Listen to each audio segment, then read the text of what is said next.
Hello and welcome to Sovereign RPG, the channel where we talk about everything RPG, from reviews to news, we have it all. Now, in case you've been living under a rock, one of the greatest ever made RPG series of all time is about to get a major facelift. And in today's video, we're going to go over everything we know so far. I will be making videos on Mass Effect all the way up until launch, past launch, and likely into the future, so make sure to hit that like, sub, and ding that bell for all future content. So as we know, after years of speculation, the Mass Effect Legendary Edition was finally announced last year on November 7th. And I know there are many of you just like me who are chomping at the bit to get your hands on this game. You want to reunite with all your favorite teammates. We all know Garrus is the best, obviously, and smushing those Reaper bastards once again. And that fateful day is getting ever closer. May the 15th, for me at least. Book that time off work, ladies and gents. We have time. Make sure it's at least 2 weeks. Send the Mr. or Mrs. off with the kids, or just buy the game for each family member and disappear into different rooms, only emerging to feed. Now, the remaster won't just be upgrading graphics, oh no. BioWare are looking to bring in many more significant changes in this release. Mass Effect Legendary Edition will bring forth sexy graphical upgrades. Gone are the days where you play the first Mass Effect in 8-bit. Gone are the days of a constant motion blur and that weird camera texture that follows you around the entire first game. This bad boy will run in 4K, able to run at 60 FPS, and will be upgraded with new textures and character models, more in line with the final installment of the Mass Effect trilogy. We won't talk about Andromeda. The lighting and particle effects have been given a massive overhaul, and from the most recent footage, J.J. Abrams has worked in his iconic lens flares whenever possible. All jokes aside, game looks to be truly shaping up to be everything we wished for and more. There will be changes to certain camera angles in certain scenes to allow for you to really enjoy the upgrades to the Legendary Edition, and so we don't get a close-up of those glorious arse cheeks. Something about over-sexualizing female characters. Honestly, there's a massive shitstorm on both extreme sides of that argument made me want to tear whatever hair I have left out of my skull. I mean, it was just embarrassing for our community. As a side note, can you imagine Duke Nukem 3D remake in 2021?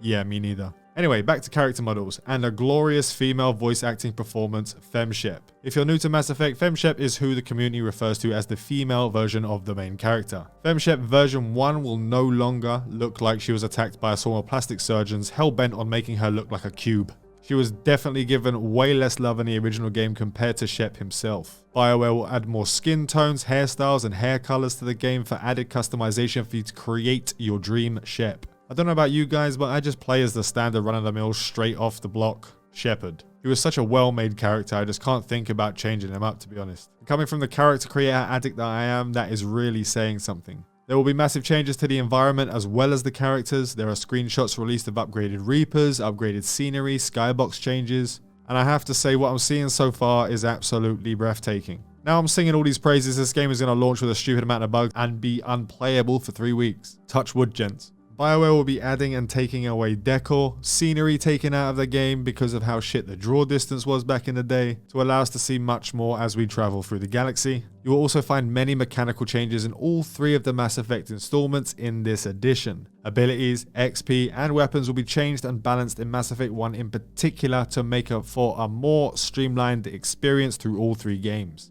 Controls have been overhauled. You will finally be able to sprint rather than slow-mo outside of combat in the first Mass Effect. Even if they only made that change alone, I would have been happy. Weapon accuracy improvements. Melee attacks will no longer be automatic based on distance, but an actual button push. There have been inventory changes to be more organized. Medigel has seen a big rebalance. Enemies will now take headshot damage instead of a square hitbox that always does the same damage, so sniper builds will feel a lot more fun in this iteration, especially since weapons will no longer be locked into certain classes in the first game. Squad mates will be able to take commands individually as they could in the later 2 games. Boss fights have been hit by the tweak hammer, adding secondary mechanics to some of them. We will still have a weapon cooldown system in the first game and will not have the thermal clips, at least not until Mass Effect 2. Loading screens will be much faster. I am sure going to miss those elevator scenes that covered up the loading times, getting my news updates and my companions talking random shit to each other, but at least they'll be triggered elsewhere in the game. It does always seem odd to me that companions will have a completely normal conversation while you're sprinting through the Citadel for 10 minutes straight. I mean, does nobody breathe in RPGs? When it comes to the final battle in the finale of the game, multiplayer and the companion app will no longer have an effect. Most will be happy with this change as there will be no multiplayer in any of the games. We will receive every DLC with this edition free of charge except Pinnacle Station and the first Mass Effect. Something about the source code getting Mullerized. The next change kind of upsets me a little bit, but not enough to go on a rant about it. The morality system will be seeing some changes, specifically those dialogue options that require you to be max Paragon or Renegade to even use that option. For me, this added replayability, but I can see how some players would feel compelled to go one way or the other, and the way the game was going, playing a neutral character, both good and bad, held you back from a lot of the choices in the game. The bug fix list will be too long to put into a video, so I'll just say there will be a lot of them. Controller support will be given on PC, the audio will be getting a touch up, and finally the ending of Mass Effect 3 will be changed from the original. There are surely going to be changes that people hate and changes that were much needed. Let me know down below your feelings on the changes that have been announced so far. There will always be unhappy folks who scream #no changes to any remaster or remake. I for one am really looking forward to the game, and all I've seen so far are changes to the game that were needed. Updated gameplay and graphics without molesting the story too much. But then again, I've been shat on before by a game promising that, Final Fantasy VII Remake. What even was that damn dancing scene? But that's a whole video in itself. Right, so anyway, before I go into a rant, remember to like and sub if you haven't already, hit that bell for all future Mass Effect Legendary Edition content, fly safe, and avoid local chat scams.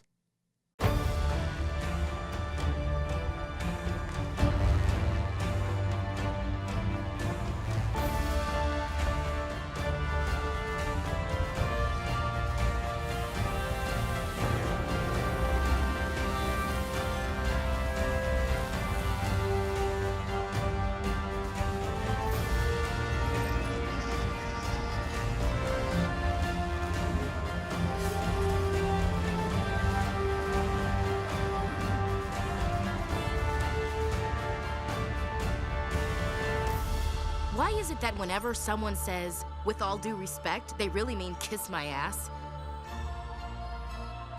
I apologize, but prayers for the wicked must not be forsaken. After time adrift among open stars, along tides of light and through shoals of dust, I will return to where I began.